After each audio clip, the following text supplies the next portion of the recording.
உயர்நீதிமன்றம் அமைச்ச எஸ்ஐடியிலையும் எனக்கு ஒன்றும் மாற்றுக்கிறது கிடையாது. ஏன்னா அஷ்ரா கார்க் அவர்களை பொறுத்த வரைக்கும் அவர் வந்து ஒரு ரொம்ப முக்கியமான, ரொம்ப நேர்மையான, எஃபிஷியன்டான ஒரு ஆபீசர். எங்களுக்கு அதுலயும் திருப்தி இருந்தது. இன்னைக்கு வந்து உச்சநீதிமன்றத்திற்கு வழக்கு போனப்ப உச்சநீதிமன்றம் சிபிஐ விசாரணைக்கு உத்தரவிட்டிருக்காங்க.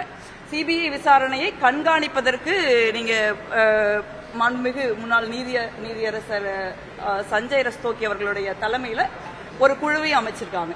இது ஏன் நான் நினைக்கிறேன், பொதுவாகவே சிபிஐயோட ட்ராக் ரெக்கார்டு பாத்தீங்கன்னா, பொதுவாகவே பாஜக ஆட்சிக்கு வந்ததுக்கு அப்புறம் சிபிஐயா இருந்தாலும் சரி, அமலாக்கத்துறையா இருந்தாலும் சரி, வருமான வரித்துறையா இருந்தாலும் சரி, வெறும் அரசியல் காரணங்களுக்காக மட்டுமே தான் அது பயன்படுத்தப்படுகிறது. இவங்க விசாரிச்சு ஒரு நியாயம் கூட இதுவரை கிடைக்கல. அந்த மாதிரி ஒரு சூழல் இருக்கு.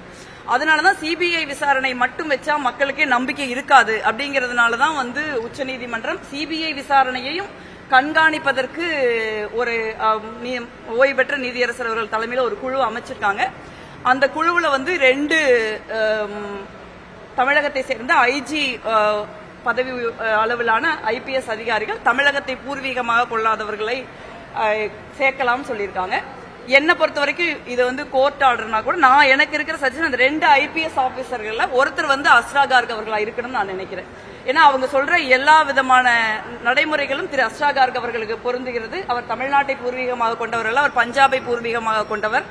அதே மாதிரி இந்த விசாரணையை இதுவரைக்கும் அவர் முன்னெடுத்திருக்காரு. இதுவரைக்கும் ஒரு சின்ன குற்றச்சாட்டு கூட கிடையாது.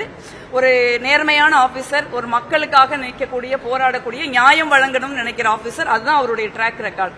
அதனால உச்சநீதிமன்றம் அமைச்சிருக்கிற நீதிபதி அவர்கள் அஷ்ரா கார்க் அவர்களையும் இதுல ஒரு அங்கத்தினராக சேர்ப்பார்கள். அதுதான் அந்த விசாரணைக்கு ஒரு நேர்மைத்தன்மையையும், ஒரு விசாரணை ஒரு சரியான பாதையில் செல்கிறது அப்படிங்கிறதுக்கான ஒரு புரிதலையும் நமக்கு அளிக்கும் நான் நினைக்கிறேன்.